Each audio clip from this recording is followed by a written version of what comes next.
కొంతమందికి ఇన్స్పిరేషన్ సాక్షాత్తు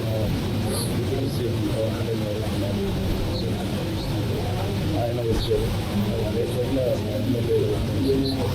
ఎమ్మెల్సీలో కూడా వచ్చారు. ముఖ్యంగా సాటిస్ఫాక్షన్ జనాన్ని వాళ్ళందరూ సచివాలయ ఉద్యోగులుగా కార్యకర్తలు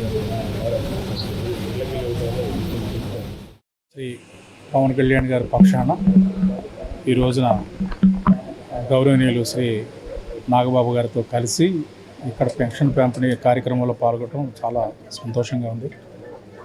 పెన్షన్లు అందజేస్తున్నప్పుడు ఆ సీనియర్ సిటిజన్స్ మొక్కల్లో కనబడుతున్న ఆనందం చాలా సంతోషాన్ని ఇచ్చింది. ఇది ఒక నోబెల్ థింగ్. వారి దగ్గరికి వెళ్ళి వాళ్ళకి పెన్షన్లు అందజేయడం అనేది వాళ్ళు కూడా చాలా సంతోషంగా ఉన్నారు. అంతకుముందు ఏదైతే దుష్ప్రచారం జరిగిందో, ఎన్డీఏ ప్రభుత్వం వస్తే సంక్షేమ పథకాలు ఆగిపోతాయి, పెన్షన్లు ఆగిపోతాయి, తగ్గిచ్చేస్తారు అని ఇటువంటి దుష్ప్రచారం ఏదైతే చేశారో అదంతా ఇప్పుడు పటాపంచలైంది. అంతకన్నా సంతోషంగా ఉన్నారు.